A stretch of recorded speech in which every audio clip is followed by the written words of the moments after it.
95,000 divided by 10,000. Okay, 10, 100,000, 10,000, these are called power of 10 but positive. To divide this number 95,000 by power of 10, this is 10 to the power 4 power of 10. Just count the number of zeros in the power of 10 number. Here 4, so decimal point will move from right to left 4 4 places, since this power of 10 number has 4 0. So this is a whole number, so first decimal point will appear here, then 1 place, 2 place, 3 place, 4 place.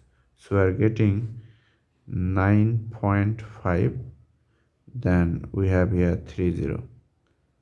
9.530 means 9.5 we can write. So our answer is 9.5. 95,000 divided by 10,000, 99.5.